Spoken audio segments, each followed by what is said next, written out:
vamos a hablar de dos hermanos y de la historia de la medicina, que es uno de los capítulos entretenidos. Y este precisamente era un capítulo anterior a lo que yo trabajaba, particularmente en lo que es la era victoriana. Una de las clases más entretenidas de mi curso, cuando yo hacía el curso de Inglaterra victoriana, era precisamente la medicina, porque en el fondo había una serie de errores, pero este es un momento de grandes cambios y de grandes avances que va a cambiar y podríamos decir, va a aplicar toda esta luz de la razón, que la tenemos desde el método, en lo que es el desarrollo de la medicina científica con experimentación, la combinación de la parte teórica con la parte práctica. Y aquí van a estar estos dos escoceses, hermanos, es más, son tres, porque James también va a participar en un momento, pero después va a dejar. William Hunter es el hermano mayor, que va a comenzar y que va a ser literalmente el primer gran cirujano y el primer profesor que va a comenzar a enseñar medicina abriendo y haciendo disecciones de cadáveres y haciendo estudios rigurosos, y se va a convertir en una celebridad en Londres.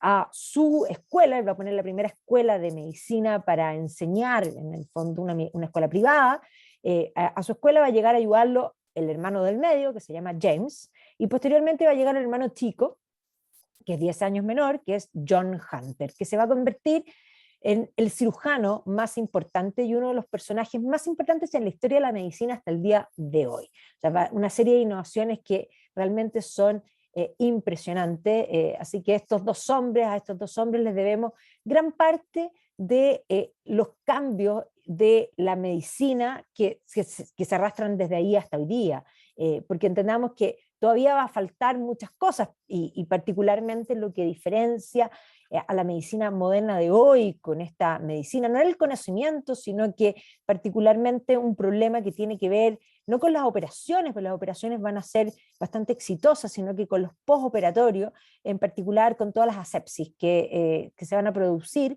en un mundo que todavía va a estar sin antibióticos hasta digamos, la mitad del siglo XX. Va a ser recién en la Segunda Guerra Mundial donde van a aparecer los antibióticos. Entonces, pero estos dos hombres sí va a ser un punto de inflexión en esta historia médica, en este drama, podríamos decir, porque la medicina es algo trascendental, porque se enfrenta al gran problema humano, que no solamente es la muerte, sino que es también el dolor y las aflicciones que el ser humano tiene. O sea, somos mortales y nos recuerda la vida a través del dolor y a través de las distintas aflicciones que tenemos, que somos mortales. O sea, se nos aparece, ese es el gran drama humano que es permanente desde, podríamos decir, la caverna hasta el día de hoy. Y aunque Harari hable de que vamos a ser homo deus y que vamos a superar la muerte, la verdad es que no vamos a superar la muerte va a estar de todas maneras. Probablemente vamos a decaer menos, vamos a tener una mejor y más longeva calidad de vida,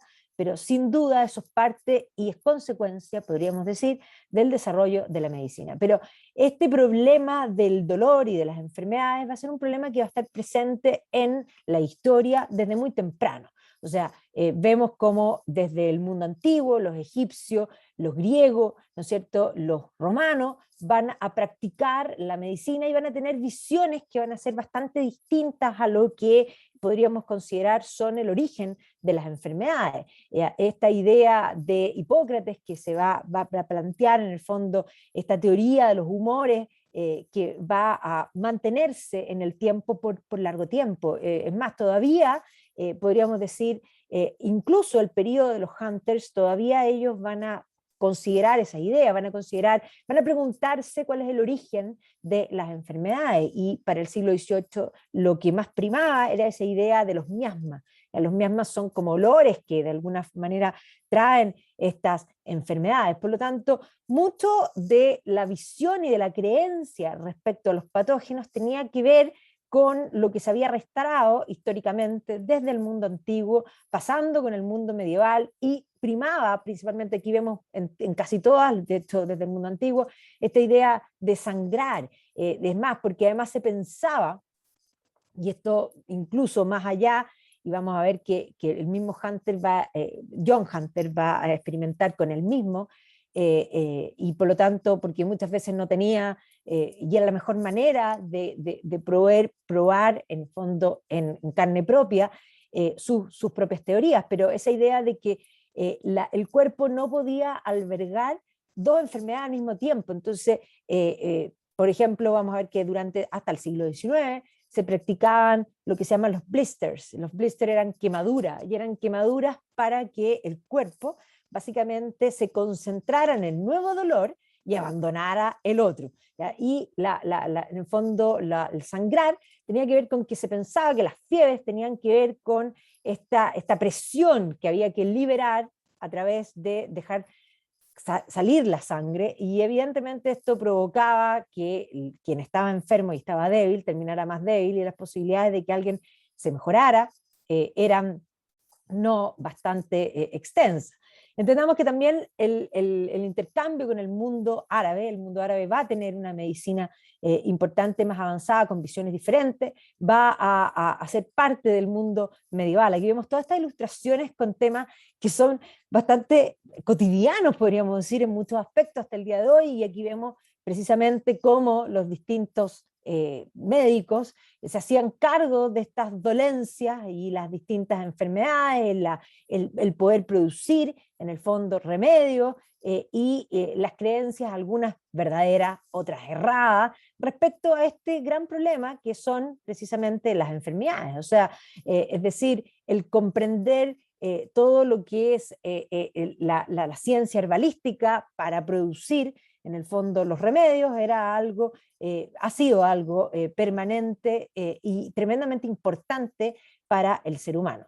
Y obviamente que hoy día también vamos a hablar de cirugía, y por lo tanto esta idea de la cirugía que se va a practicar también porque entendamos que cuando se fundan las universidades van a tener no solamente en el fondo la Facultad de Teología y de Filosofía, que eran las dos consideradas más importantes, sino que dos facultades profesionales, podríamos decir, que sería la Facultad de Derecho, por una parte, que era para todo lo que eran los cargos públicos, y la Facultad de Medicina. O sea, la medicina va a tener rango universitario desde muy temprano en la historia, y las disecciones se van a hacer, y el estudio va a ser algo que va a preguntarse el ser humano por el funcionamiento, y va a intentar buscar en el fondo soluciones. Desde también muy temprano que vemos esta ilustración, vemos las amputaciones, porque los gérmenes y los patógenos van a existir, y evidentemente se van a dar cuenta bastante temprano que las heridas tienen esta complicación que implica y que se puede salvar a través de la amputación. Pero la teoría de los humores va a ser lo que va a primar en la historia por largo tiempo, esta idea de los distintos humores que habitan en distintas partes en el fondo del cuerpo humano, y evidentemente esto se va a trasladar, o sea, la idea de Hipócrates pasando por los romanos Galeno, ¿no es cierto?, se va a extrapolar también en todo lo que va a ser la enseñanza de las universidades. Aquí vemos este cuadro del Bosco donde están practicando una cirugía digamos, en el cráneo. O sea, hubo muchos intentos, y vemos aquí cómo ya avanzado el tiempo comienzan a hacer, digamos, cosas más arriesgadas, podríamos decir. El Renacimiento siempre lo tenemos como un momento que consideramos que es un gran cambio en muchos aspectos, pero es principalmente un cambio más en las formas que en el fondo. Todos tienen también en la historia de la medicina, particularmente la idea de este mundo y este conocimiento anatómico por Leonardo. Y sin duda Leonardo va a tener un conocimiento anatómico tremendamente, digamos, meticuloso y preciso. Los dibujos de Leonardo da Vinci son comparables con los dibujos que vamos a ver ahora, precisamente en el siglo XVIII, y que tienen que ver con el desarrollo científico de lo que es la medicina.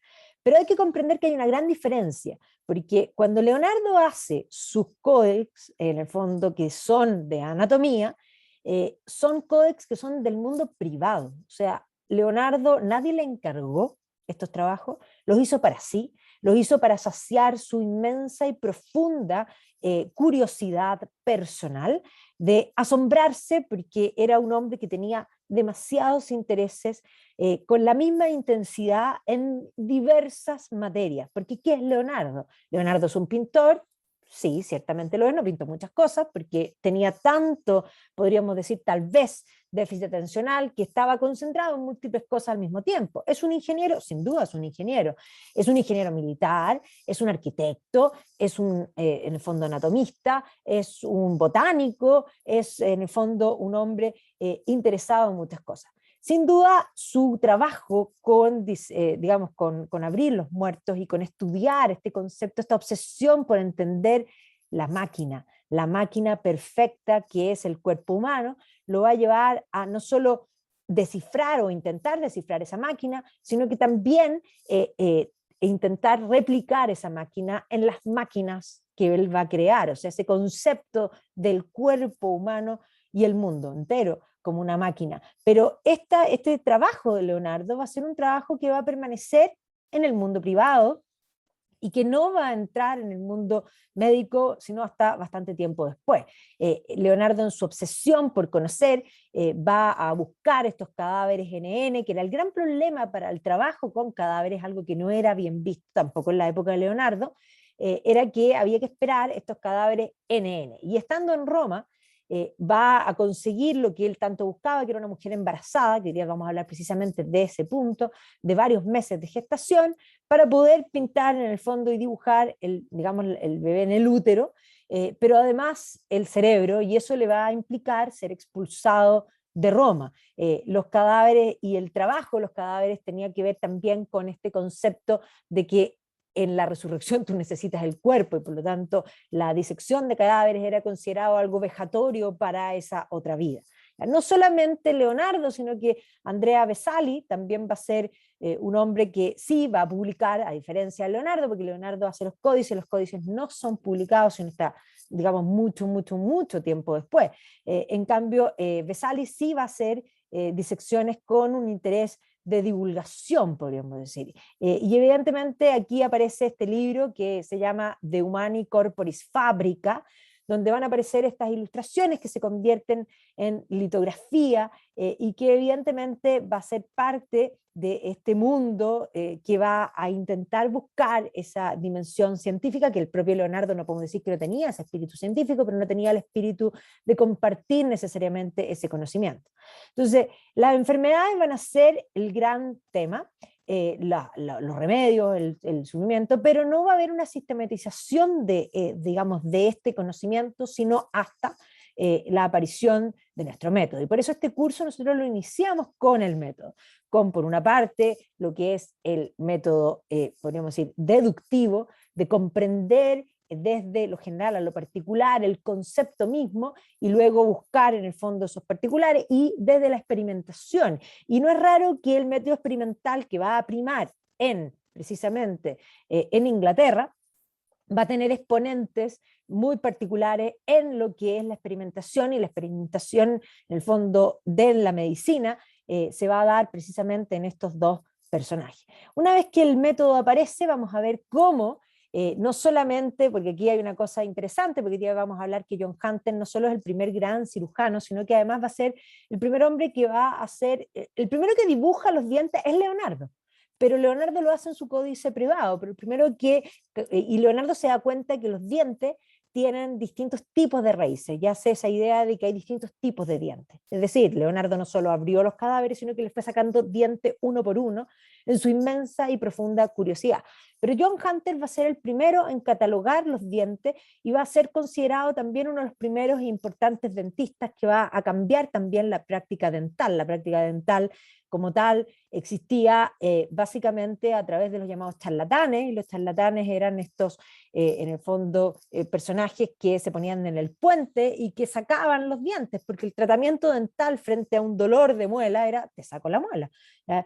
Y por lo tanto eso va a primar hasta Hunter. Ya Hunter va a tener además una obsesión de tratar de demostrar a través de los dientes y de demostrar, y aquí hoy tiene un afán filosófico, porque vamos a ver que los dos Hunter, además de ser médicos, van a ser inmensamente humanistas y también bastante leonardianos en el sentido de tener múltiples intereses, pero lo que buscaba John Hunter que además va a darse cuenta, va a empezar a hacer sus negocios desde la práctica dental, va a catalogar los dientes, pero su idea además era comprobar que el hombre era un ser, no era un animal carnívoro, sino que era un animal más sofisticado, y básicamente el demostrar que los dientes no tienen el mismo fin que en el resto de los animales era parte de su interés. Y aquí vemos precisamente posmétodo este arte racionalista, este arte cotidiano, que nos refleja esta realidad que previamente no lo teníamos precisamente en el arte, esta realidad de, digamos, cruda del tratamiento dental, que no era más que te saco el diente. Pero efectivamente con el método vamos a ver que este interés por la medicina, por la disección, va a comenzar a aparecer. Ya no solamente Rembrandt va a pintar lecciones de anatomía, ya, sino que va a haber varios en este periodo que efectivamente van a poner esta idea de lo público, de las lecciones públicas, de las disecciones públicas, como una parte de interés. Es decir, es más, vamos a ver que en la época de los Hunters no solamente ellos practicaban con sus alumnos, sino que la gente podía asistir a la clase. Tenía mucho de esta cultura que se va a ir gestando en el Reino Unido, que es una cultura del espectáculo. ¿Ya? El espectáculo es algo, digamos, que se va a instalar en este periodo. Entonces aquí vemos precisamente todos estos cuadros, y obviamente el más famoso de todos, la famosa lección de anatomía de el propio Rembrandt.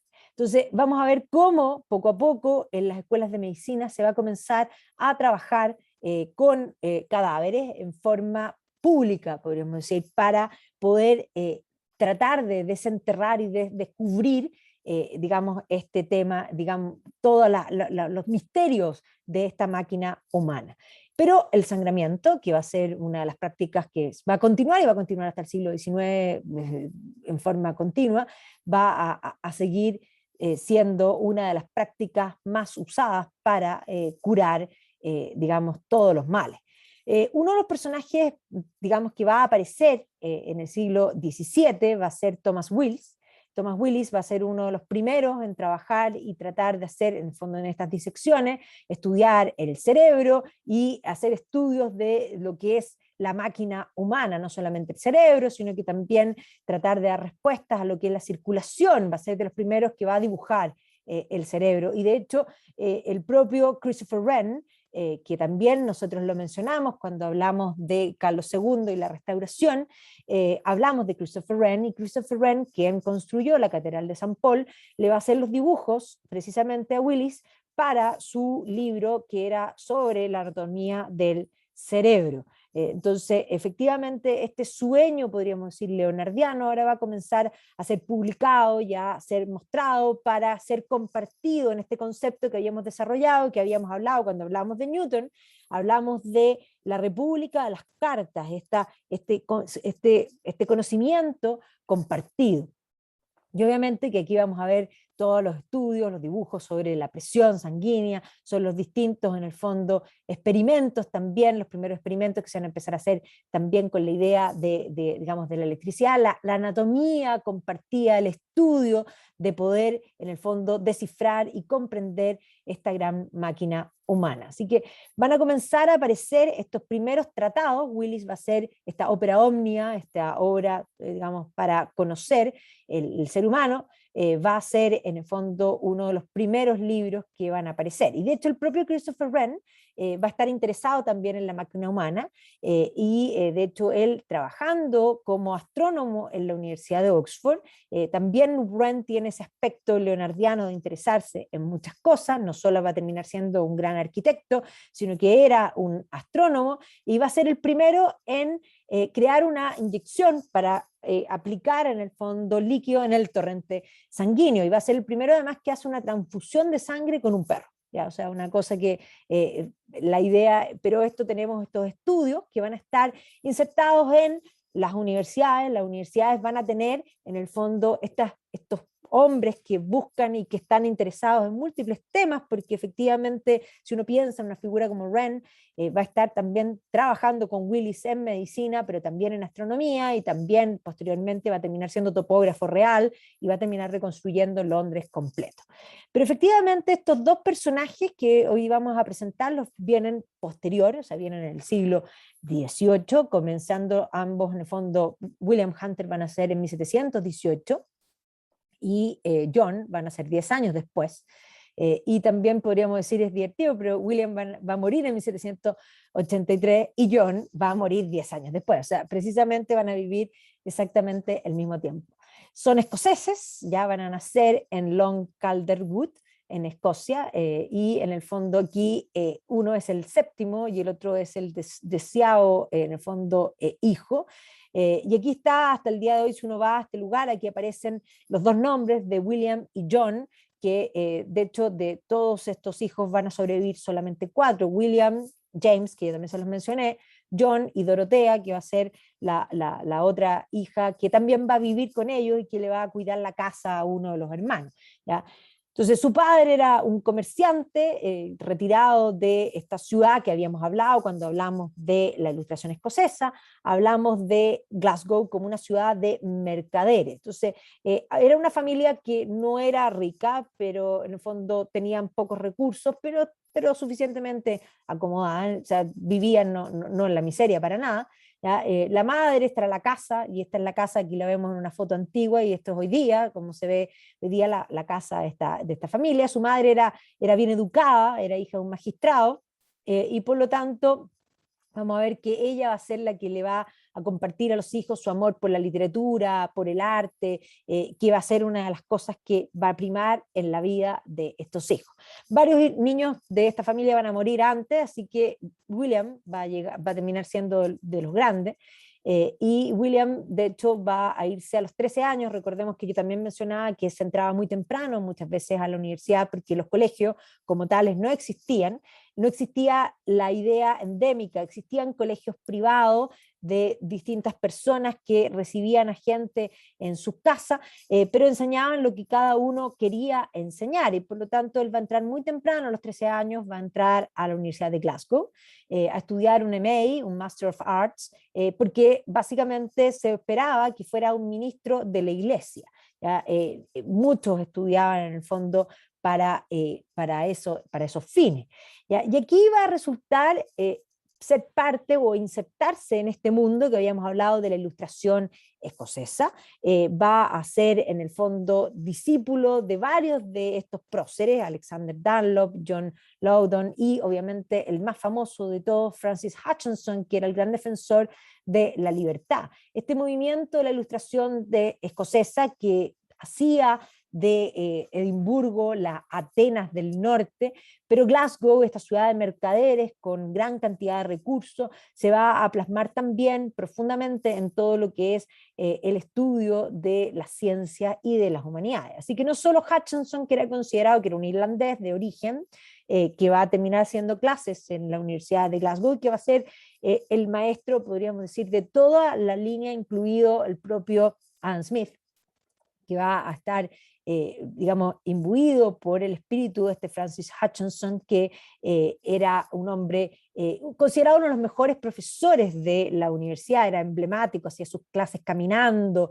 era un hombre tremendamente atractivo. Y dentro de este grupo, que van a estar aquí en esta ilustración, Hunter, William, va a terminar en el fondo como, en el fondo bajo la tutela de un profesor que es considerado también uno de los principales anatomistas, que es William Cullen, ¿ya? Y William Cullen lo va a iniciar en este mundo de la medicina, ¿ya? Cullen es considerado uno también de los primeros que va a comenzar a hacer método, podríamos decir, experimental en lo que es la práctica médica. Ya va a publicar elementos de medicina práctica, que aquí lo vemos que está traducido al español, o sea, va a ser inmensamente conocido en el mundo de lo que es médico, y tremendamente no solo conocido, sino que su obra se va a diseminar por muchas partes, ¿ya? Y por lo tanto Cullen va a ser quien lo va a orientar en este periodo primero en Glasgow, y posteriormente William va a irse a Edimburgo, en el marco de estas dos capitales tenían estas universidades tan importantes donde se daba precisamente este movimiento de la Ilustración escocesa, que evidentemente deja cosas fundamentales en filosofía, en economía, en medicina, en ciencia. Pensemos que el propio James Watts es parte también de eso, o sea, el origen de la revolución industrial va a estar precisamente aquí. Y aquí va a tener, después de Cullen, va a caer en las manos de Alexander Monroe, y Alexander Monroe es, que de hecho es, ahí hay dos, está el viejo, el primus, y el secundus, ya, que en el fondo es el hijo, primus y junior podríamos decir. Alexander Monroe, con quien va a estudiar en el fondo química, medicina y todo lo que es materia médica farmacéutica, ¿ya? Y aquí va a completar en gran medida su formación médica, aunque no se va a recibir, va a estudiar, pero no se va a recibir sino hasta después, ya no lo va a hacer aquí. Pero efectivamente Monroe es considerado también uno de los precursores de esta medicina experimental en la Universidad de Edimburgo, y aquí vemos precisamente las observaciones, los libros de anatomía, el interés que va a tener posteriormente los Hunters y en particular William, pero vamos a ver que después John va a llegar a ser pupilo de su hermano y por lo tanto este conocimiento que adquiere William se va a transmitir también para su otro hermano. Entonces aquí vemos la anatomía de los huesos humanos por Alexander Monroe. También aquí vemos este dibujo del cráneo, los dientes ya aparecen aquí, pero no como un tema separado. O sea, todas estas lecciones de anatomía del profesor Monroe que son impresas, que son distribuidas, que son traducidas. Y además esta idea del trabajo de conjunto entre la práctica médica experimental y los artistas que tienen que hacer las ilustraciones, ¿no es cierto?, para poder transmitir estos conocimientos, el estudio de los nervios, del corazón, ¿ya?, que va a ser parte de, digamos, del trabajo que va a hacer Monroe, este interés por la máquina completa, podríamos decir, retomar el concepto que vemos los cuadernos de Monroe, porque estos no son, y aquí vemos la letra maravillosa con los distintos dibujos que evidentemente están al servicio de poder transmitir estos descubrimientos. Él va a dejar la universidad entre los 13, va a dejar la universidad a los 19 años, no va a obtener su grado y no lo va a obtener sino hasta después, fuera, cuando ya va a estar, porque se va a ir a Londres y ahí va a terminar de estudiar, pero va a estudiar también en París, va a estudiar en Leiden, ¿ya? Y va a terminar y va a completar sus estudios médicos. Pero esta primera etapa fundante va a marcar, podríamos decir, su línea de camino para la vida. Así que en 1740 se va a ir a la ciudad de Londres, se va a ir a estudiar con este hombre que se llama William Smellie, y William Smellie se va a convertir posteriormente, más adelante, en su socio. Smellie con William Hunter son considerados los primeros grandes obstetras de la historia, o sea, son los grandes investigadores en la línea de obstetricia, los dos.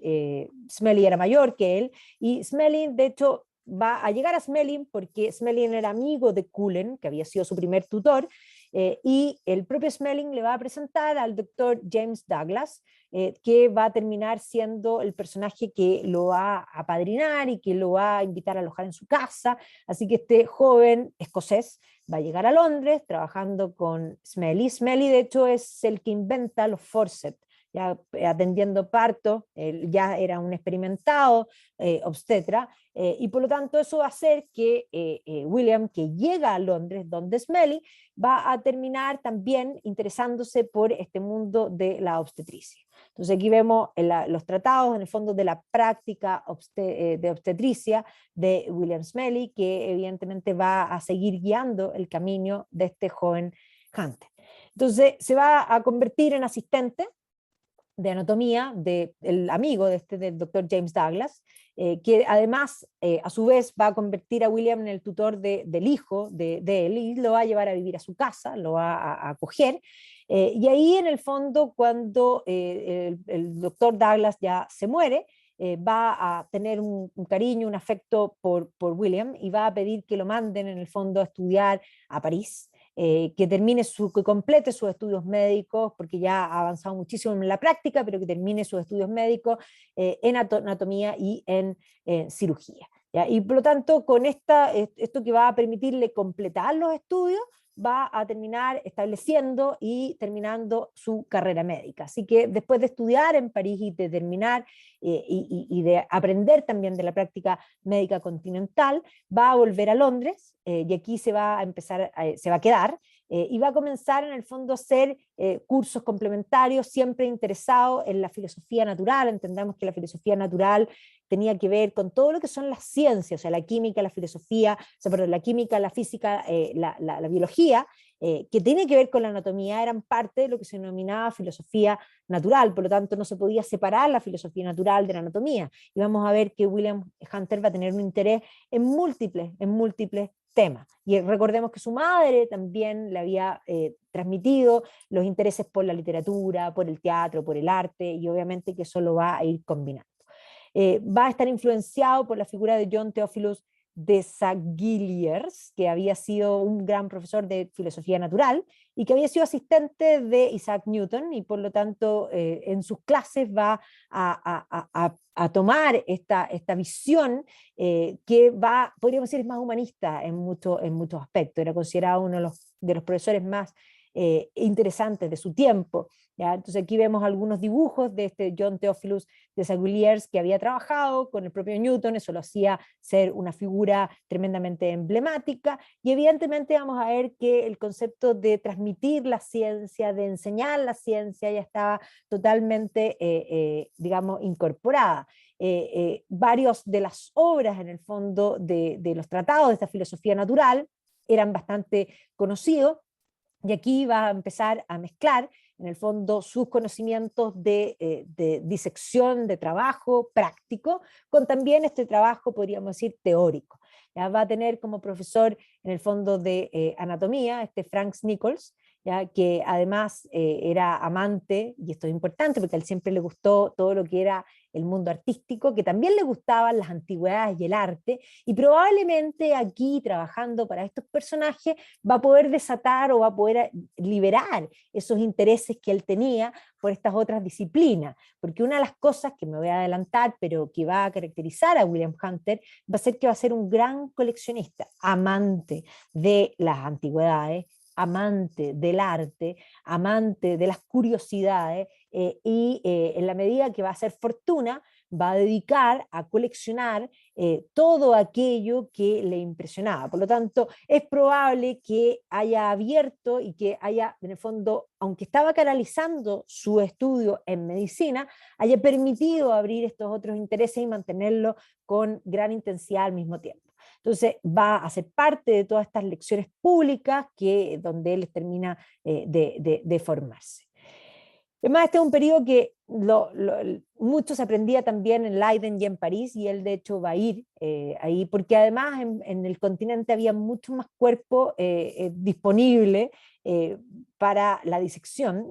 Uno de los problemas que había en Londres era precisamente conseguir los cuerpos, y vamos a ver que una de las cosas que ellos van a cambiar va a ser que haya un mercado disponible de cuerpos. ¿Ya? Entonces, de hecho, cuando él está en París, en el año 1743, por primera vez asiste a una clase donde abren un cuerpo entero. Muchas veces lo que hacían eran, guardaban en sustancia partes del cuerpo porque no se echaran a perder. Esta es una época sin refrigerador, entendamos. Entonces, el problema de los cuerpos era que caducan demasiado pronto. Y por eso mismo también para enseñar la anatomía lo que se hacía es que se trabajaba con gente que hacía modelos de cera, para poder en el fondo replicar las disecciones, no con cuerpos vivos, o sea, con cuerpos muertos, pero con tejido vivo, sino que como réplica de lo que se tenía, porque no siempre podían tener en el fondo los cuerpos. Por lo mismo, no era raro que los médicos fuesen grandes coleccionistas, que tuviesen en el fondo manos, que tuvieran enfermedades dentro de frascos con una sustancia que permitiera mantener esas cosas, y por lo tanto la práctica médica iba acompañada de estos lugares que tenían estas colecciones, sobre todo si enseñaban la medicina. O sea, todo aquel que enseñaba medicina tenía que tener los especímenes para poder enseñar al respecto. ¿Ya? Entonces, de hecho, va a volver en 1748 a Londres, y aquí en el fondo va a continuar con sus prácticas y va a abrir en el fondo una escuela de anatomía. y aquí también va a ir visitando estas colecciones médicas. Estas colecciones médicas son básicamente enfermedades digamos, especímenes que iban acumulando para la enseñanza médica. Y aquí en el fondo también va a conocer, en Leiden de hecho conoció a este Albinus. Albinus era uno de los que tenía una gran colección médica, y probablemente también en esta visita en Leiden él va a quedar con la impresión de la necesidad de tener una colección propia para poder montar una escuela, que es lo que va a hacer posteriormente. Entonces Albinus no solamente tenían estos dibujos de sus libros, los dibujos tanto de los huesos como de los músculos, sino que también colecciones, y de hecho en la Universidad de Leiden, afuera, en la parte donde está la Escuela de Medicina, lo que está afuera es precisamente la imagen de las litografías de las obras de Albinus, que había estudiado y que en el fondo tenía también los especímenes, digamos, conservados de lo que son los pedazos médicos. Así que en 1746 va a volver a establecerse en Londres, y de hecho aquí vamos a ver que cuando él se establece, hace esta escuela, abre una escuela.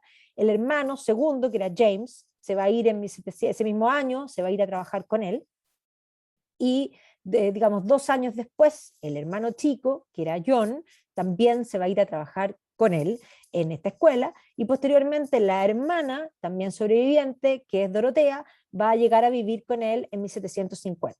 Ahora, los hermanos van a empezar a llegar particularmente porque a él le va a empezar a ir bastante bien, y eso va a permitir que en el fondo él acoja a sus hermanos.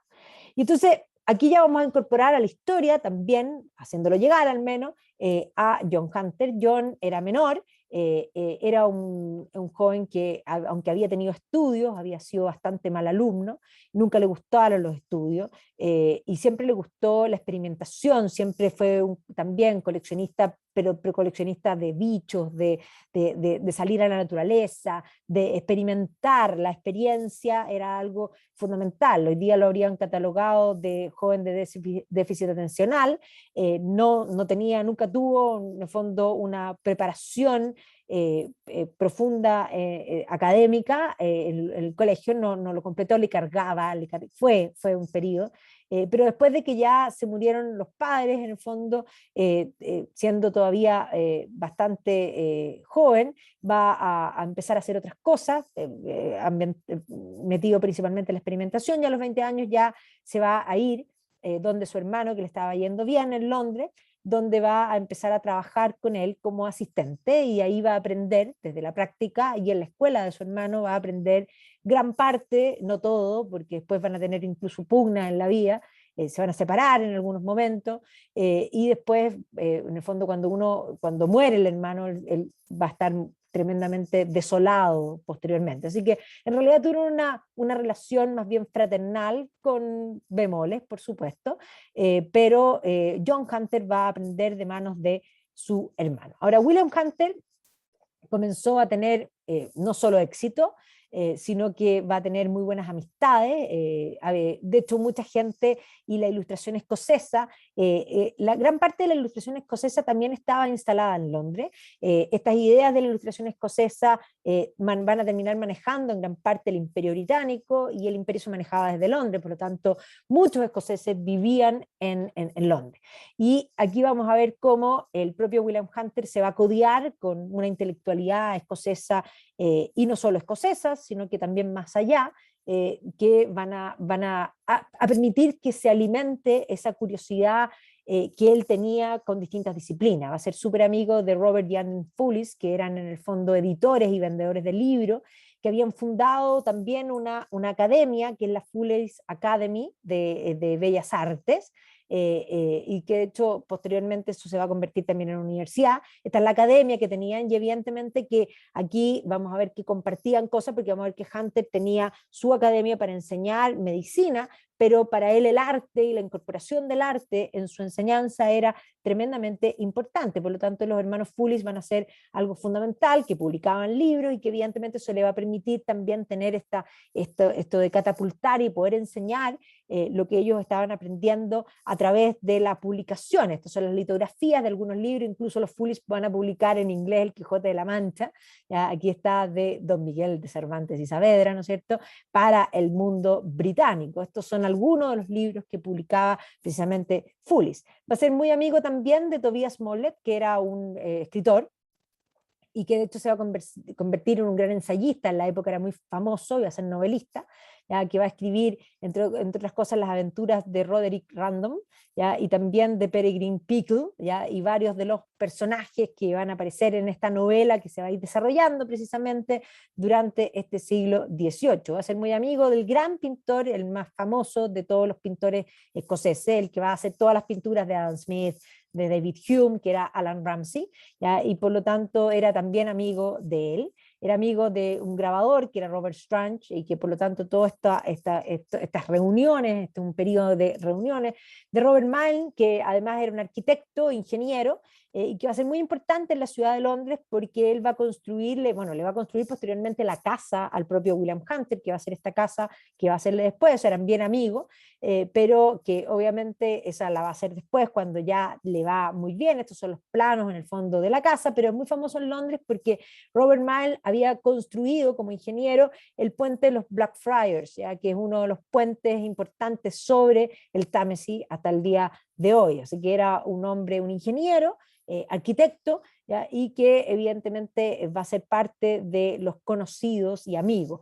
Va a ser amigo también en este entonces, porque estaba viviendo precisamente en Europa, de Benjamin Franklin, a quien le va a hacer varios tratamientos médicos. Así que también aquí este turismo, podríamos decir, de la medicina, porque además Benjamin Franklin estaba instalado en Europa.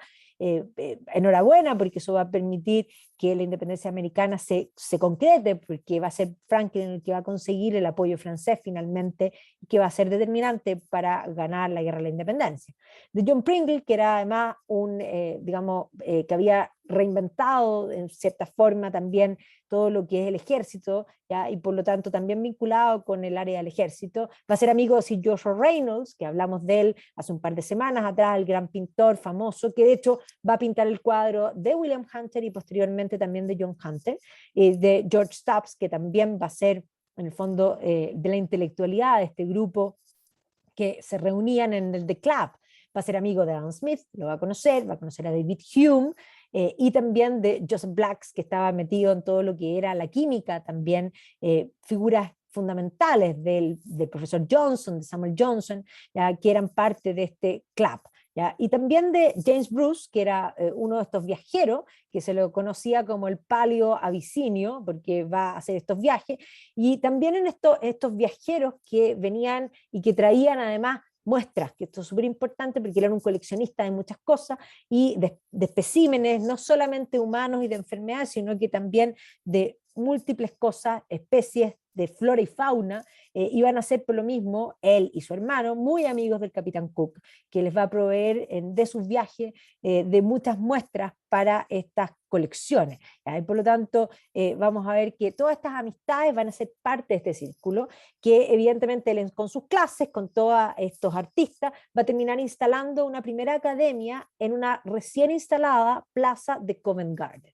Entonces, esto es Covent Garden en este periodo, que es muy distinto a lo que vemos hoy día, pero sí ya estaba lo que es la pequeña iglesia de San Paul, que ya nos hace ver este mercado, pero obviamente faltan las edificaciones posteriores que se agregan después, pero en esta plaza va a instalar su primera, o sea, en este lugar va a instalar su primera academia, precisamente en Jermyn Street. El 49 de Jermyn Street va a instalarse entre 1755 y 1767. Y aquí va a abrir esta primera escuela donde va a hacer estas experimentaciones, estas disecciones públicas, y donde además va a invitar artistas para poder ilustrar en el fondo lo que se está produciendo. Esto tenía que ver con el aprendizaje, pero también con esta cultura del espectáculo que se va a ir estableciendo. Luego se va a cambiar a esta nueva dirección donde le construyó precisamente la casa, una casa que construyó que tenía un gran espacio, que es precisamente este 16 Great Windmill Street, y que ahí tiene precisamente en esta casa, él va a poner su escuela, pero también va a ir instalando lo que va a ser su museo, porque va a tener una cantidad de colecciones de múltiples cosas que son realmente impresionantes. Y aquí en esta casa va a tener su escuela, y aquí va a ir en el fondo a ayudarlo su hermano John, que además va a empezar a trabajar como cirujano, y va a hacer los cortes en el fondo preciso, va a aprender a hacer, digamos, todas esas cosas, y esto va a ser básicamente la primera, en el fondo, actitud científica experimental, la medicina experimental va a nacer aquí. ¿Ya? Y además William tenía la capacidad, por el lado humanista, de poder transmitir muy bien lo que él hacía, en el fondo lo que él descubría en estas experimentaciones, y por eso la gente sacaba como ticket, ¿ya? Incluso Adam Smith y su amigo, el novelista Tobias Mollett, van a ir a varias de estas lecciones. Entendamos que la preocupación por la salud, bueno, siempre ha estado presente. Aquí vemos las caricaturas, aquí vemos esta mujer embarazada, ¿no es cierto? Este hombre enfermo, ya estaba presente esta mujer que le salen sapos en el fondo y otros que le salen unos. Aquí vemos las enfermedades manifestadas, aquí le sale como un toro de la boca, un poco este problema de la salud que evidentemente necesitaba buscar soluciones reales. O sea, la experimentación se va a ir ampliando, pero no era eso suficiente. Y por lo tanto, en esta escuela, William Hunter va a empezar a usar y a pedir y a demandar, y eso es importante, la demanda por cadáveres va a ser cada vez más amplia. Y eso va a crear una oferta. Y eso es bien importante porque vamos a ver que, de hecho, hoy día hay varios papers que suponen incluso que unos plantean que incluso lo acusan de que hayan sido asesinos de personas, pero la verdad es que la mayoría de los papers coinciden en que no, que ellos sí tenían una demanda, y cuando hay una demanda hay una oferta, y que haya habido alguien dispuesto a encontrar los cadáveres que ellos buscaban, porque muchas veces buscaban cosas específicas, va a empezar a suceder. Pero lo que sí también va a suceder es que en la medida que primeramente usaban cadáveres que aparecían en el fondo NN, que no es menor porque tiene que cumplir con ciertas características, van a ver que comenzaban a hacer las disecciones y a estudiar distintas cosas, pero en la casa estaba lleno de pedazos de gente. Eso ciertamente era bastante así. O sea, de hecho, este show que él montaba implicaba en el fondo tener cadáveres, y no solamente practicar las disecciones, sino que aquí vemos esta caricatura, que es la misma que tenía antes, que están haciendo la disección, pero aquí tenemos a estos sentados que están tomando nota. La idea era una actitud científica de poder aprender de la disección misma. Y aquí vamos a ver cómo efectivamente estas disecciones se van a ir dando cada vez más, con un sentido de poder descubrir, de poder encontrar las razones de las distintas enfermedades y las causas de la muerte. Es más, este cuadro que lo vemos aquí se va a convertir en litografía también, porque esto va a aparecer también en los libros. Y aquí va a entrar la figura de John, porque John va a ser en el fondo el hombre del cuchillo. ¿Ya? Él va a ser en el fondo un gran cirujano posteriormente, pero aquí además van a empezar a hacer, y John va a empezar a trabajar en todo lo que es la anatomía comparada, o sea, en el comparar la anatomía humana con la de otros animales, y eso también, trabajando con su hermano, se va a permear de esta actitud de coleccionista. Pero evidentemente que esto va a implicar tener los cadáveres. Aquí viene entrando el proveedor, ¿no es cierto?, con un cadáver nuevo, ¿ya? La muerte muy presente, ¿ya? Y esto va a implicar que comiencen a aparecer los que en el fondo se robaban los cadáveres porque una cosa es los NN, pero otras veces no habían NN, entonces, ¿qué es lo que hacían? Están en el fondo los ladrones de tumba, que abrían las tumbas de los que recién habían muerto para poder llevar en el fondo los cadáveres a los demandantes y poder cubrir esta oferta. ¿Ya? Entonces, el robo de tumbas era ilegal, en una ofensa criminal, pero se había convertido, había una demanda, había un pago y por lo tanto ciertamente se va a comenzar a producir eso.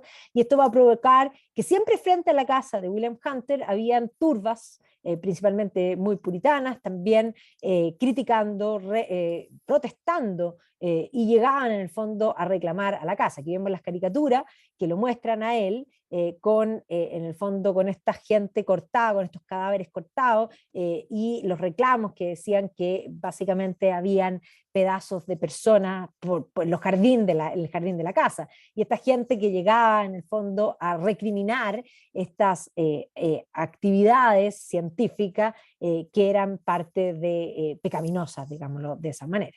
Entonces, efectivamente, William Hunter va a dedicarse junto ya con Smiley, que había estado trabajando con él, a la obstetricia. Su libro que él va a publicar va a ser Anatomía Uteri Humani Gravidi Tabulis Illustrada, ¿ya? Y que va a ser en el fondo el primer tratado sobre lo que es precisamente el útero y lo que es la obstetricia. Y para eso va a requerir una serie de cadáveres. Y aquí es donde vienen varios papers que van a plantear que yo diría que hay paper encontrado, porque hay un paper en particular que lo voy a citar, que habla de que Hunter y Smiley habrían muerto a una cantidad, y establece una cifra por la cantidad de los dibujos, por los tipos de dibujos, de mujeres de cierta edad y en el fondo de un embarazo bastante avanzado. Entonces, según cruzando la cantidad de cadáveres que según ellos tenían con la mortandad de la época, llegan a la conclusión de que probablemente no, o sea, no habrían muerto esa cantidad de mujeres con ese nivel de embarazo y que por lo tanto se habrían producido estas muertes. Entonces hay algunos que han terminado diciendo que son ellos mismos los asesinos o que encargaban estos cadáveres.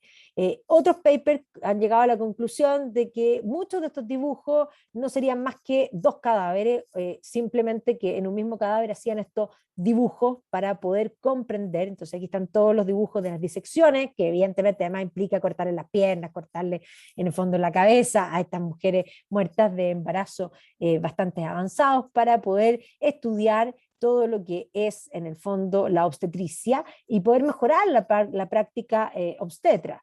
Entonces, hoy día hay todo un tema respecto a un algo que no vamos a tener respuesta. Hay papers encontrados para los dos lados, pero es uno solamente, el sensacionalista, que plantea y que acusa directamente a William Hunter de ser asesino, ¿ya?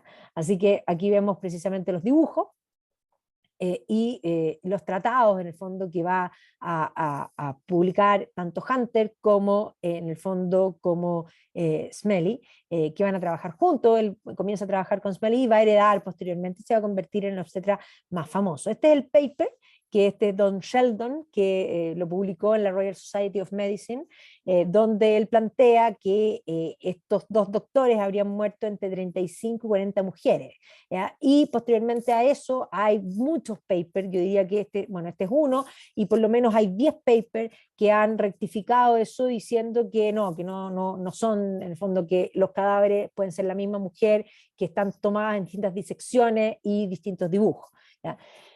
Entonces, cuando ya muere Smelly, que muere en 1763, en el fondo, y que había logrado un reconocimiento por sus tratados, por inventar el forceps, y de hecho vamos a ver que Hunter no es partidario del uso del forceps en el fondo en los partos, porque podía provocar una serie de problemas en las guaguas. Efectivamente va a desarrollar y va a convertirse él en el principal obstetra de su tiempo. Entonces él se va a especializar muchísimo en este tema y va a empezar a tratar a las mujeres más acomodadas de todo Londres. Esto le va a dar gran fama y la fama se va a catapultar cuando es llamado en 1762 para dar a luz a la reina Charlotte, ¿ya? Y por lo tanto él va a atender todos los partos de la reina, que no son pocos, ¿ya? Y por lo tanto, de hecho, va a dar a luz al futuro rey, que va a ser Jorge IV, ¿verdad? Y de hecho, en este tiempo no se usaba que el doctor estuviera presente en el parto mismo, sino que estaba la partera, y de hecho él va a atender al niño posteriormente, como un neonatólogo, básicamente, va a hacer toda la parte primaria, luego la partera, y luego él. Y por lo tanto todos los hijos de Jorge III van a ser traídos al mundo por William Hunter. Así que William Hunter se va a convertir, obviamente, si trae a los hijos del rey, se va a convertir en la persona, en el fondo, en el obstetra del mundo georgiano. Y aquí están todos los hijos, que no van a ser pocos, como pueden ver son 8. ¿Ya? Así que ahí está la reina Charlotte, quien va a tener a este Hunter como su hombre de mayor confianza. El ginecólogo evidentemente lo es. El Earl of Sandwich va a llamar también a Hunter para que atienda el parto de su amante, ya que era Martha Ray, y Ray se va a hacer muy famosa porque posteriormente va a dejar al Earl of Sandwich y va a tener un amante y va a ser asesinada por su amante, ¿ya? Por lo tanto esto va a ser una situación bastante escandalosa, ya que va a aparecer en la prensa, y que evidentemente va a aparecer también con este hombre, que es el que la va a terminar matando, y que obviamente va a estar, pero él había atendido el parto que había tenido con el Earl of Sandwich. ¿Ya? También en el fondo la condesa de Hertford, ¿ya? Que era también dama de compañía de la reina, va a ser muy cercana, y toda la élite, podríamos decir, georgiana, se va a atender con Hunter.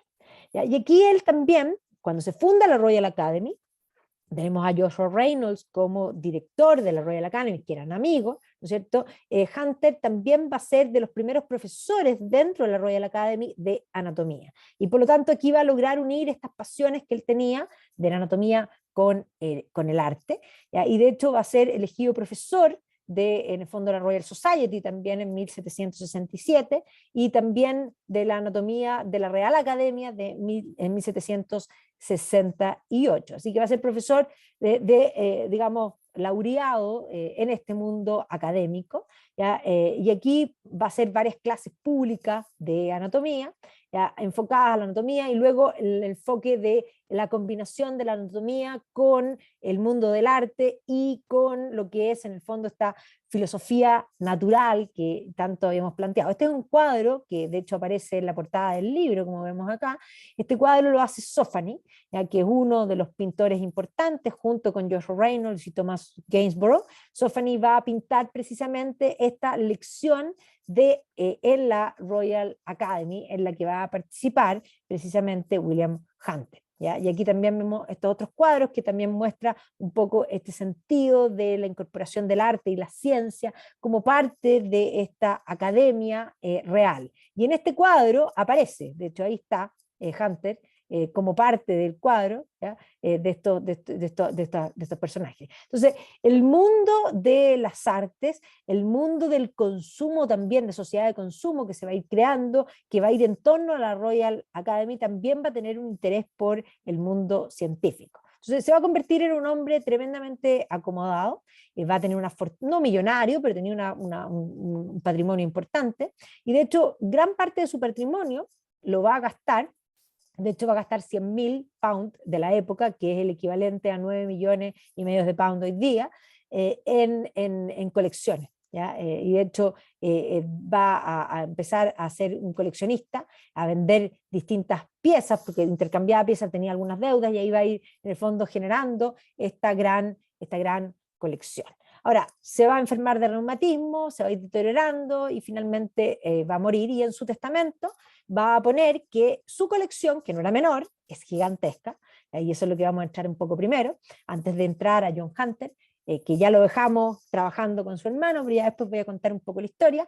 Le va a dejar en el fondo su colección a la Universidad de Glasgow, ¿ya? Pero van a pasar varios años entre la muerte de William Hunter y que en el fondo esta colección pueda o llegue definitivamente a Glasgow. ¿Ya? Y de hecho un sobrino de él, que es Matthew Bailey, que en el fondo va a ser el encargado de poder catalogar primero la colección, que no era menor porque es gigantesca, y empacarla para finalmente llevarla a lo que va a ser la Universidad de Glasgow. Y en la Universidad de Glasgow se va a establecer uno de los museos más importantes de Glasgow, que es lo que se llama el Hunterian Museum.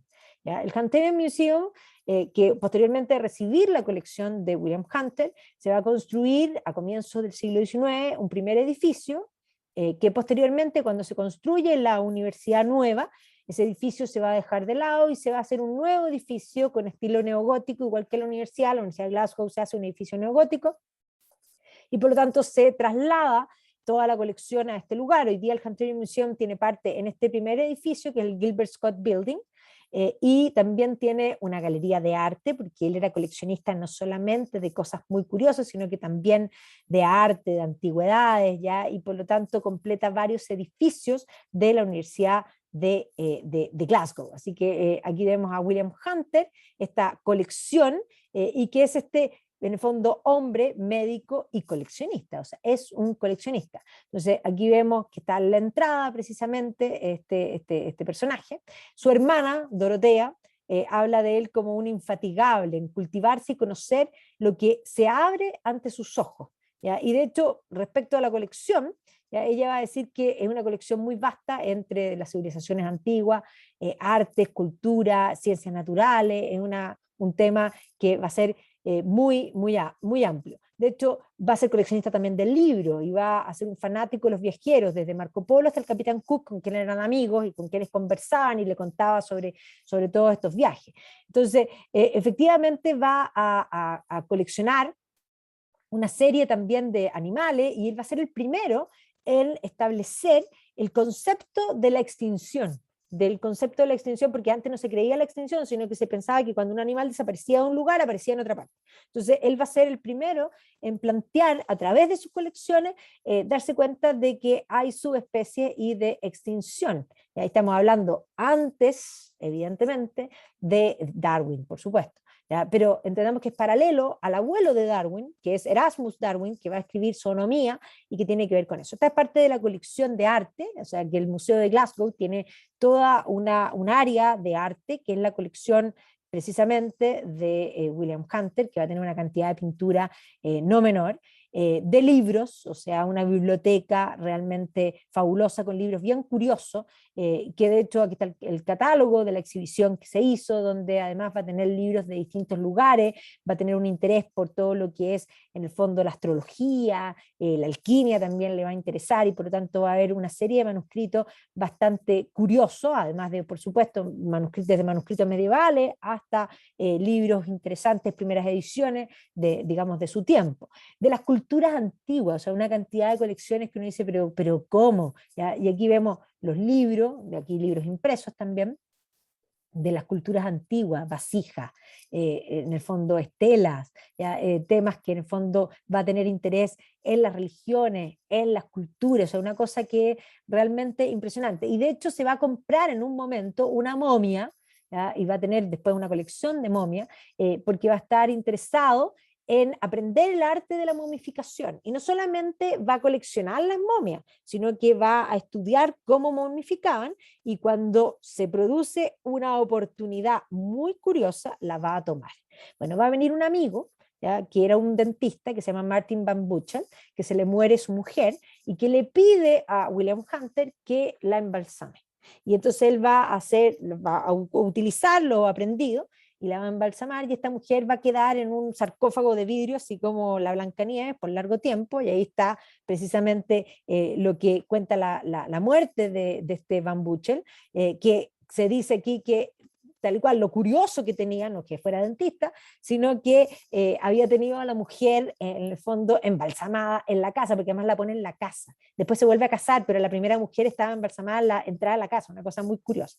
Después va a terminar en el Royal College de Cirujano, pero cuando en la Segunda Guerra Mundial se produce un bombardeo, se perdió finalmente la momia, ya, o más bien la mujer embalsamada de el dentista.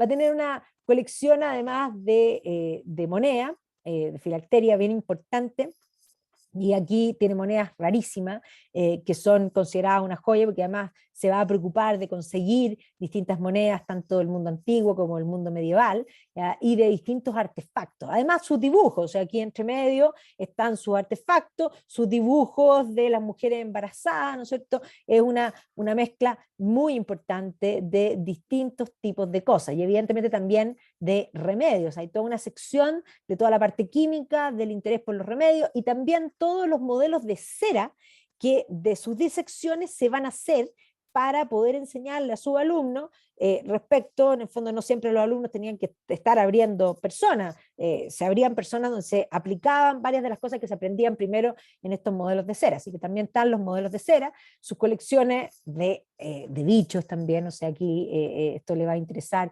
enormemente, y de animales, ¿ya? O sea, de hecho, él va a, esta colección de animales va a ser de las cosas importantes que se van a poner muy de moda, sobre todo en el siglo XIX, todo lo que son los animales y esta idea de disecar, en el fondo, de poner estos animales en el fondo embalsamados, y va a tener un interés por la zoología, por el estudio de las distintas especies, va a tener una obsesión con, en el fondo, el estudio del nigael, que es un tipo de antílope, va a escribir un libro sobre el antílope, que estaba, en el fondo, él va a ser promotor, en el fondo también, y va a ser el primero en darse cuenta de esta subespecie y del concepto que ya les dije de extinción.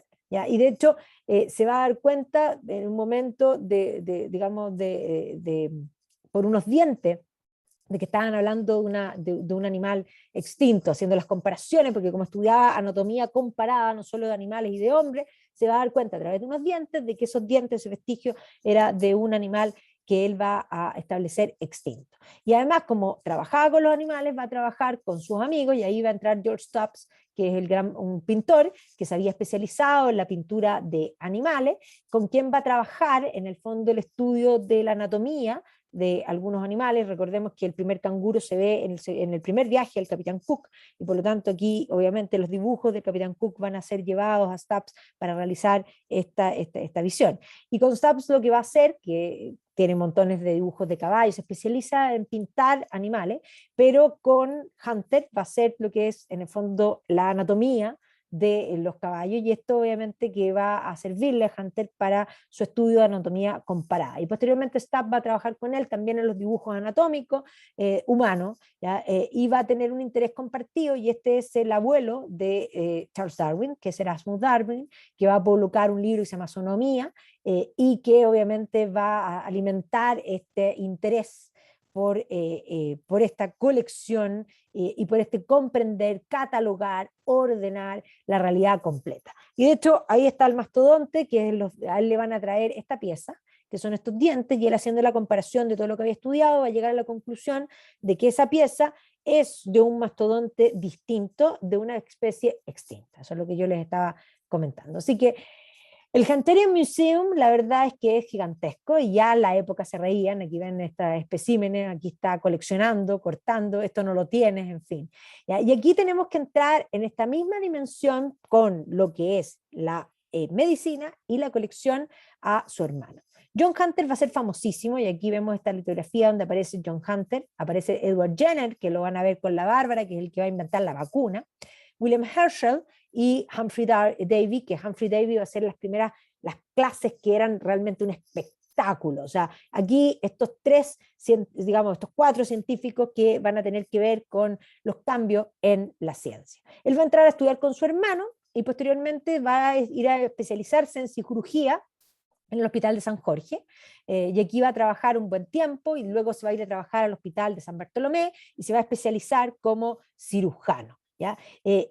Tratando las dolencias médicas, va a empezar a investigar de la sangre, va a estar interesado en la sangre, particularmente cuando sangraban a los pacientes por distintas dolencias. Se va a hacer una serie de preguntas, se va a hacer preguntas respecto a la inflamación, ¿ya? Y él, en el fondo, él va a plantear de que esta es una reacción de alguna forma a una respuesta corporal del cuerpo a la enfermedad, y no parte de la enfermedad misma, que posteriormente eso va a ser lo que él va a desarrollar. Luego va a ir al hospital de Chelsea, ¿ya? Donde efectivamente va a trabajar con William Cheselden, ¿ya? Y aquí que también en el fondo va a perfeccionarse en la cirugía, pero también va a vincularse con el mundo del ejército, porque el hospital de Chelsea era precisamente para eso.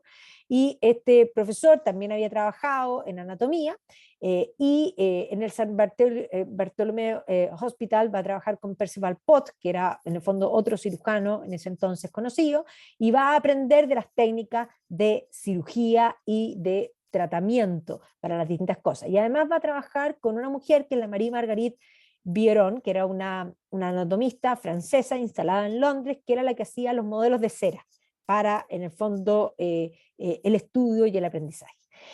Debido a la guerra a los 7 años, él se va a enrolar como cirujano del ejército.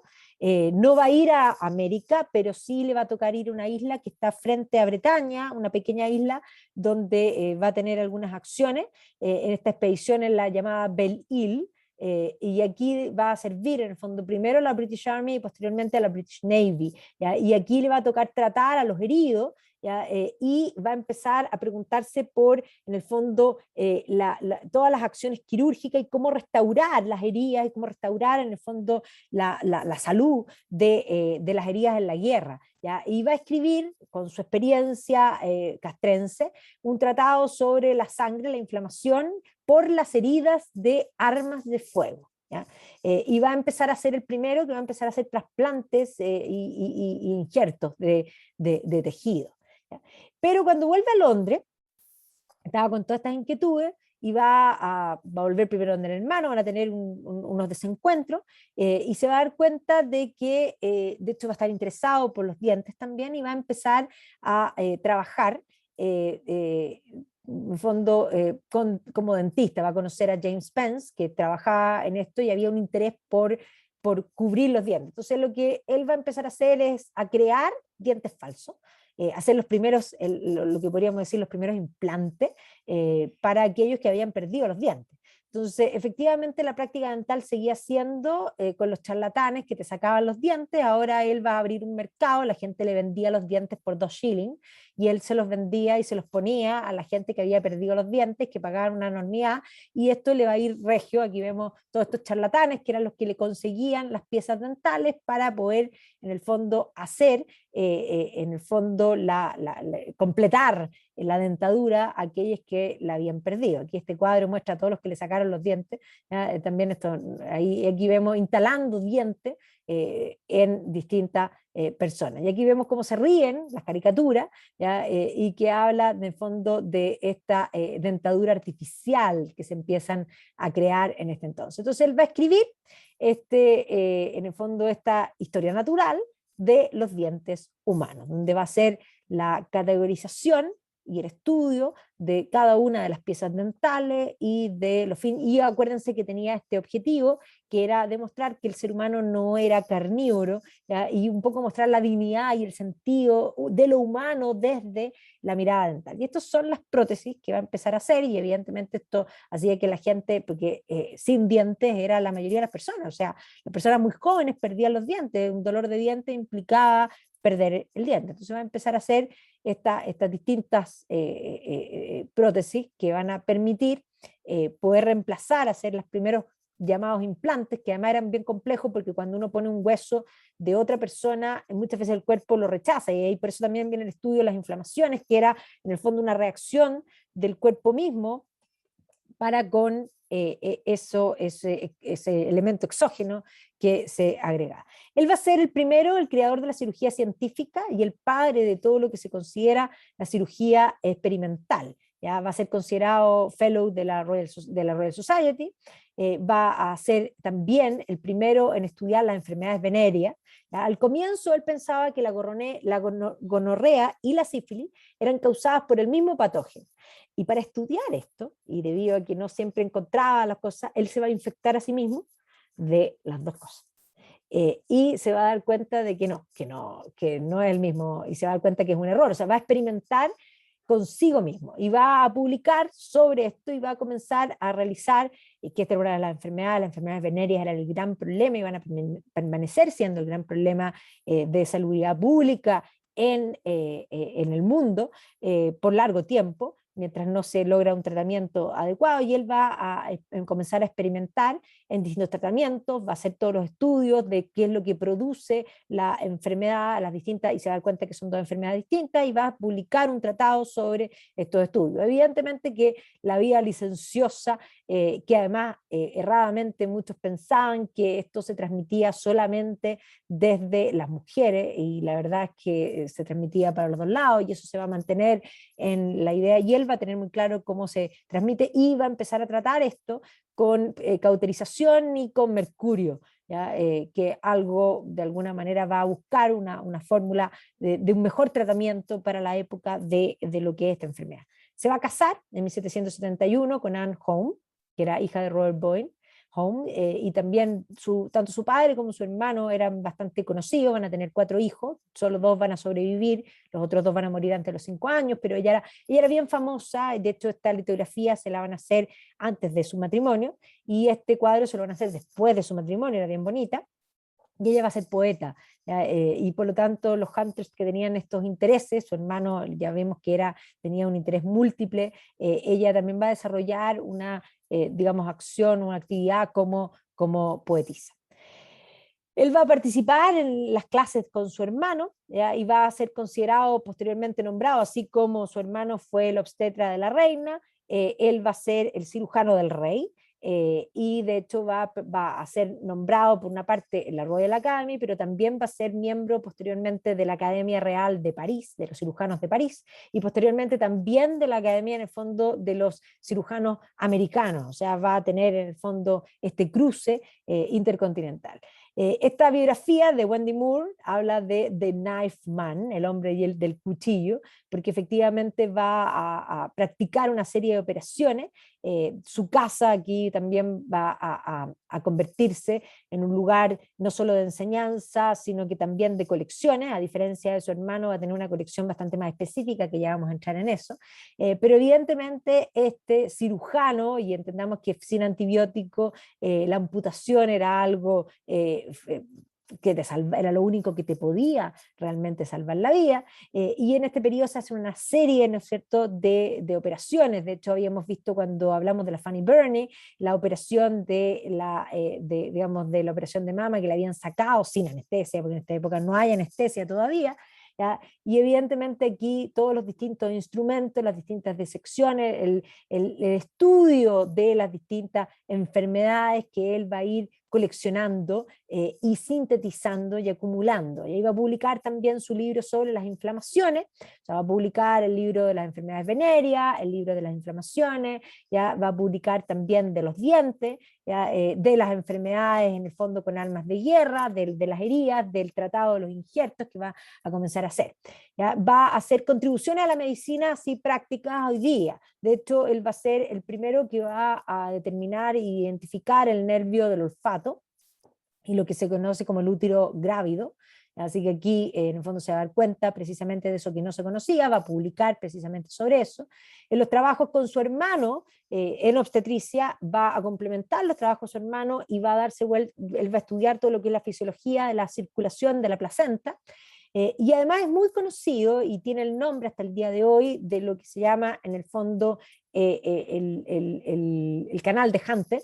Él va a tratar lo que son los aneurismas en las piernas, que se producen estas inflamaciones, estas como, podríamos decir, como varices, ¿ya? Y va a hacer un tratamiento quirúrgico, porque era muy complicado, va a entender y va a aprender exactamente dónde hay que pinchar para poder, en el fondo, salvar, en el fondo, la situación. Y hasta el día de hoy se conoce como el canal de Hunter. Precisamente ese lugar donde él va a hacer el corte preciso, o sea, va a tener una mano quirúrgica total. Además va a aprender a reparar los tendones desgarrados, y eso va a venir con su experiencia en la guerra, porque efectivamente las heridas de guerra van a producir estos desgarros, y por lo tanto va a aprender a curar eso. Va a hacer todos los estudios de los dientes, que ya lo habíamos mencionado, pero va a estudiar las diferencias de los distintos dientes. También va a aprender en el fondo a curar las úlceras de la piel, que él va a tener una herida y por lo tanto él va a curarse su propia herida. Pensemos que el propio Enrique VIII había muerto de eso. Ahora Hunter va a desarrollar la forma de no morir, de no tener en el fondo septicemia en un mundo sin antibióticos por este tipo de cosas. ¿Ya? Y básicamente lo que va a hacer es buscar en el fondo fundamentar las patologías con la experimentación y con los conocimientos, o sea, unir los dos métodos, el teórico y el práctico. En traumatología, por ejemplo, que también tiene que ver con su experiencia en la guerra, él va a empezar a hacer los tratamientos de fractura con la idea de que cuando se produce el callo que une el hueso, se tiene que producir, él dice, una reeducación de los músculos, o sea, los músculos se atrofian y por lo tanto, una vez que se produce la consolidación ósea, hay que practicar muscularmente y por lo tanto él va a tener la idea de no inmovilizar por largo tiempo, algo que hoy día se hace muchísimo. Antes a uno lo inmovilizaban por largo tiempo y venían las atrofias y por lo tanto había que trabajar los músculos. Y él va a plantear de que la inmovilización tiene que ser más corta para no perder básicamente la musculatura, que es tremendamente importante. ¿Ya? Y por lo tanto, aquí va a estudiar los músculos, el cómo se debilitan, y de hecho su obra y digamos, todos sus estudios van a ser en el fondo publicados. Esta es una obra que se va a publicar después de muerte, pero aquí están todas las obras de John Hunter, como el compendio de medicina que se va a enseñar en todas partes, porque va a ser el gran doctor que va a acumular estos conocimientos. Entonces, se va a cambiar a Leicester Square, esta es la casa que va a tener aquí, una casa bastante grande, donde va a empezar a tener su colección, igual que su hermano, pero distinto. Aquí él dice, no piense, su frase era no piense, experimenta. Y por lo tanto, esta idea del saber quirúrgico como resultado de la investigación y el estudio experimental de las patologías. Así que aquí en Leicester Square va a empezar a coleccionar, a diferencia de su hermano, que era una colección bastante amplia, enfermedades. Y por lo tanto va a también, igual que cuando él trabajaba con el hermano, que pedían en el fondo a los que robaban o a aquellos que le proveían los cadáveres, o sea, se van a vincular con estas figuras en el fondo poco recomendables, estos llamados resurreccionistas, ¿ya? Para lograr cadáveres frescos para poder, y ojalá de personas que tuviesen alguna enfermedad. Él va a coleccionar las patologías. Por lo tanto, cuando se moría alguien que tenía un tumor gigantesco, bueno, el tumor terminaba en la casa de Hunter. Así que aquí vemos precisamente todos los grave robbers, que va a ser algo que se va a dar profundamente para poder llevar esta colección que va a acumular Hunter en su casa y que posteriormente va a estar hasta el día de hoy en el Colegio Real de Cirujanos en Londres. ¿Ya? Aquí en el Royal Surgeon, en el fondo College, está en lo que se llama el Hunterian Museum. Se llama igual que el de Glasgow, pero este es el de John Hunter y no de William Hunter.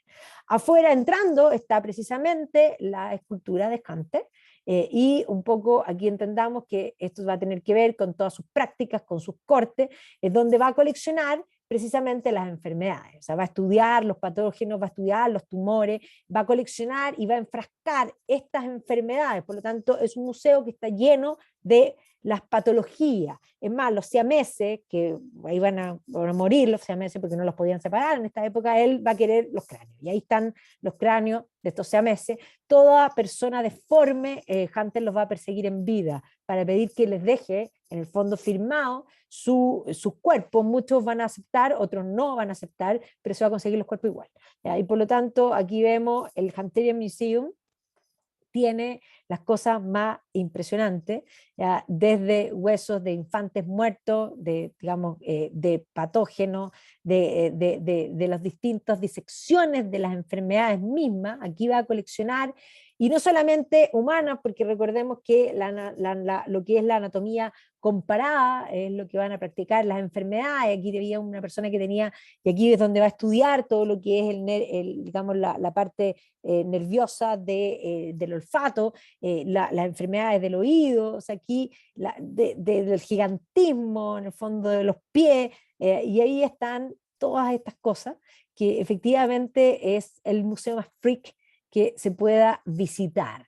¿Ya? Y aquí están todos estos frasquitos, de hecho es un museo impresionante, donde probablemente lo más impresionante es lo que vemos aquí al fondo. ¿Ya? Aquí al fondo está la celebridad del museo, y que es precisamente la figura de Charles Byrne, que es este gigante irlandés.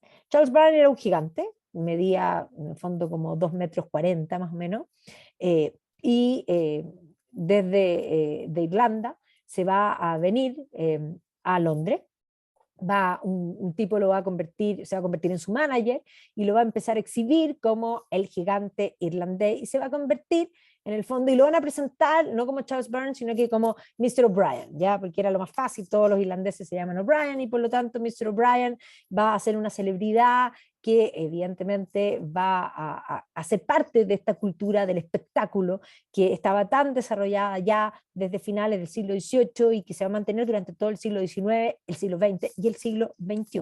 ¿Ya? Entonces, precisamente este gigante irlandés se va a aparecer, aquí lo vemos, va a ser invitado como un freak show, el concepto de los freak shows se van a ir desarrollando también en este periodo. Y aquí vamos a ver que John Hunter se va a acercar a él, de hecho él se va a enfermar y él le va a rogar que por favor le deje cuando se muera su cadáver, a los 20 y tantos años se va a enfermar, probablemente un cáncer, pero lo que quería este joven irlandés era ser tirado al mar. ¿Ya? Y por lo tanto, ¿qué es lo que va a hacer John Hunter desesperado? Porque lo único que quería era tener esto en su colección. Va a convencer, en el fondo va a pagar para que le consigan el cuerpo y sin el permiso se va a terminar haciendo de este cuerpo. Se va a escribir esta novela de Hilary Mantel que habla precisamente de esta historia de este gigante O'Brien, y ahí está, en el Hunter Museum hasta el día de hoy. Ahí vemos a la reina precisamente visitando el Hunter Museum. Y ahí está el guante de este Irish, de este lo llamaban Patrick O'Brien, pero en verdad no se llamaba así. Y de hecho, en el fondo, lo habría comprado él por 40.000, o sea, una cantidad importante. Ahí está, una persona normal, el gigante O'Brien al lado y otros. Hoy día hay toda una polémica por darle sepultura, porque son personas con nombre y apellido, con historia, y en el fondo frente a todo el tema, pero ahí está en el Hunterian Museum y es como la gran celebridad de esta colección. Este es el cuadro que le va a pintar Sir Joshua Reynolds, que ahí estamos en detalle, con sus estudios, con sus colecciones, como una parte importante. De hecho, él va a ser el primero en hacer también una inseminación artificial en el ser humano de la historia exitosa. ¿Ya? Va a morir finalmente en 1793 en Londres y la placa de su muerte dice: el Real Colegio de Cirujanos ha colocado esta placa sobre la tumba de John Hunter para recordar su admiración por su genio como un intérprete bendecido del poder divino y su sabiduría sobre el trabajo de las leyes, de la vida orgánica, de su agradecida veneración por los servicios a la humanidad como el fundador de la cirugía científica. Y ahí también en el Hunterian Museum está en el fondo, cajita de médico. Hasta el día de hoy, montones, hay hospitales que tienen su nombre, la filacteria lo recuerda en los lugares más insólitos, los americanos lo siguen muchísimo, así que aquí ven en el fondo Chicago, pero Ucrania, o sea, lugares bien increíbles, pero ahí está. Así que son los dos, una de las figuras importantes. Estos dos libros yo se los súper recomiendo, el de Roy Porter es asombroso, o sea, lo más entretenido que hay, la historia de la medicina, la historia de la ciencia en general es entretenidísima, y este libro de Cambridge, yo no tengo el de Oxford, pero apenas lo encuentre me lo voy a comprar también porque además son illustrated, así que tienen una fotografía increíble de ver la historia desde este punto de vista. Así que historia de la medicina, bueno, en todas, los dos Hunters ocupan un lugar prioritario, importante, que va a cambiar la medicina. De William Hunter, bueno, se ha escrito bastante, este hombre de la ilustración, este ilustrado, este coleccionista, mucho se ha mostrado desde la colección.